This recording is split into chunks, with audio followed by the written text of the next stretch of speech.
My first ever time trying Dubai chocolate. This gotta be good. I have never tried this chocolate before, but I saw it and I'm like, I remember like this was the hype, you feel me? Like people was hyping this up a time ago, so like I'm a little old on the trend, but hey, I'm trying it because it's my first time trying it, and baby, I don't follow trends, I make them. Okay. Again, Dubai chocolate. So we're gonna try this out and see, like, you know, what's the hype for them.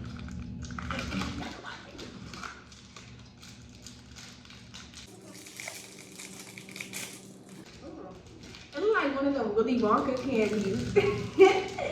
You know what I'm saying? It's a big ass like chocolate bar. Hmm. Ooh, this shit hard. Oh. Okay, let's do it.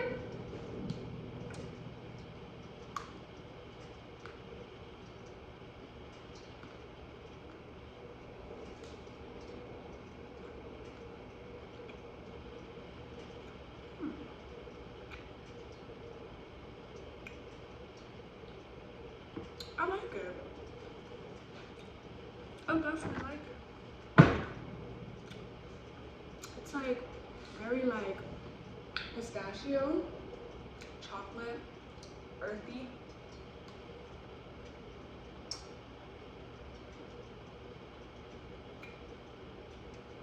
It's good. Okay. I definitely taste the pistachio. And it tastes really good. I'm not gonna lie. It tastes very crunchy, like a crunch bar. I'm rocking with it. Rate 8 out of 8. Rate 8 out of 8. Okay? Now let's get into it. Alright guys. So this is a topic that's really, really highly important. But it's to definitely give awareness, you know? When your children say they have monsters under their bed, believe them, okay? Because children are highly close to the veil. You gotta think, their conscious mind is still growing. They only been here for a few years on Earth. But Pixar did everything they could to make it as cute and family-friendly as possible. Despite this, there have been some dark theories that popped up over the years, including Boo's future, multiple connections to Toy Story, and the tragic fate of Sully in the future. You idiot! They're gonna shut down the factory! The monsters will lose their power source. In Monstropolis, the advanced technology has allowed monsters to harness energy through both screams and laughter of children. These elements have created a system the world relies on for all of their power needs. With millions of doors and a seemingly infinite source of power, it would seem as if the monsters could live forever with the energy. Well, if this Pixar theory is true and all the movies are connected within the same universe, then the world of monster energy is merely a ticking time bomb. They're not so, like, they're highly sensitive to energy. They see things that you might not quite see. And it's actually, like, they actually see something. When they say, like, something is in their closet, they see something under their bed, they're, like, you know, not wanting to get up to go use the bathroom by themselves. There's some form of paranoia that they're dealing with, a low-level entity per se. And you need to believe your child when they say that and not just try to throw it off. Because you know how, you know, they'll, you know, tell a kid story or whatever, and, you know, a monster might be in the kid story, for instance. You're just saying, oh, it's just a monster, like, it's just nothing, it's not real. It's like you're subconsciously gaslighting your children. Because then when you're just telling them, oh, it's not real, it's not this, not that, but they're like, what am I seeing in my closet then? What's under my bed then? Why am I having these dreams then? You gotta understand the spiritual too, the spiritual aspect of life as well. That the physical and the spiritual is hand in hand. And you might not be seeing what that child is seeing because their veil is thin. And they're seeing more things that you might not quite understand. But another child, for instance, if they confide in another child about what they're seeing, they might be like, I've been seeing it too. And like, for instance, Monster Inc. You see how when the kids will go to sleep and stuff like that, the monsters will come in? A lot of kids were going to sleep and not waking up. Like, a lot of kids were not waking up, not going back home. If you really depict Monster Inc. and really watch it, like, you know, take a moment to watch that, you know, childhood memory lock. Watch that movie over again and differentiate, you know. And if you have watched the Monster Inc. movie already, then you tell me in the comments, like, what was your perception on that movie? What would you say that movie was about spiritually, behind the scenes? What was that movie, you know, telling you? And then let's discuss it in the comments.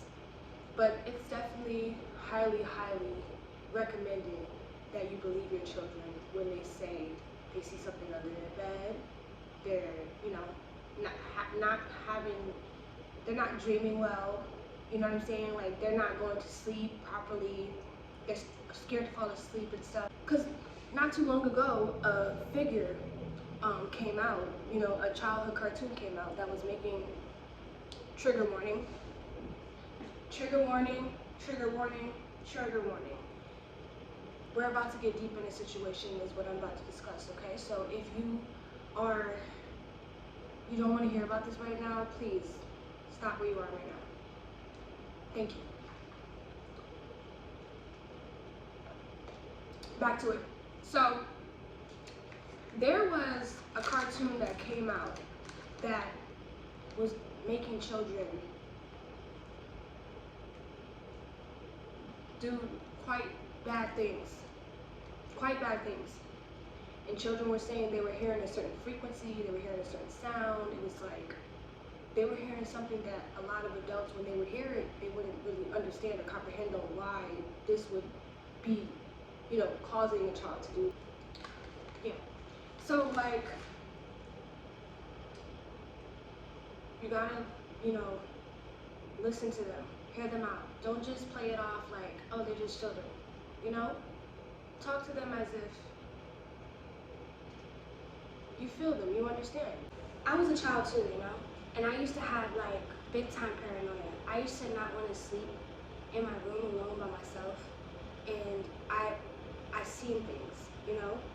And I would try to tell the adults around me, like, hey, like, I don't feel comfortable. I don't, you know, there's something here, you know what I'm saying? And I don't feel like I have a safe outlet to express this because I don't want to be looked at as crazy. And I knew that as a child too, that I didn't want to be looked at a certain way subconsciously. So it was like no one I can really tell about that problem, that issue. And just understand that life is, as we know, it's deeper than what it seems. And just the most important thing is just to trust your children and pray before bed, you know, do things that, you know, make them feel safe and for them to be able to know that they are protected. Don't just play it off like, oh, it's just, you know, you just watch something you got no business watching and now you're having dreams about it, because it's deeper than that. We're gonna pick a card from the meditation affirmation box. So we're gonna pick out of this deck of cards just things that, what's the affirmation of midnight tonight? What's the affirmation of midnight tonight? What does the collective need to know today? What's the affirmation card that resonates with us, the collective, tonight? No matter how many excellent deeds you may have performed for 1,000 eons, such as generosity or making offerings to the Buddhas, they all perish in one fit of anger. Let me read that again so I can cope it. Let's read that again, because this is what came out of the deck. No matter how many excellent deeds you may have performed for 1,000 eons, such as generosity or making offerings to the Buddhas, they all perish in one fit of anger. Nothing exists the way it appears. It is all up to our karma. those are our 2 affirmation cards for tonight. So let's ponder and sit on that. And I'll read it again. No matter how many excellent deeds you may have performed for 1,000 eons, such as generosity or making offerings to the Buddhas, they all perish in one fit of anger. So you could have been sweet and lovely all your life, generous, kind-hearted, done a bunch of things to contribute to the world. But in that one pit of anger, that one moment where you couldn't contain your anger and you allowed it to disrupt your path and what you had set for you. Now your goals, aspirations, and dreams can be gone in a split second. It all perishes. Everything that you worked hard for, to please people, to be kind to people, all this work you put in, gone in just like that, off of one fit of anger. That's what I feel like this card resonates. Nothing exists the way it appears. It is all up to our karma. Nothing exists the way it appears. It is all up to our karma. You guys tell me what that might mean in the comments below. What you might feel that's telling us tonight.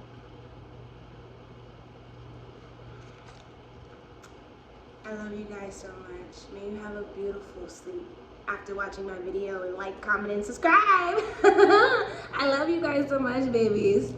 Good night.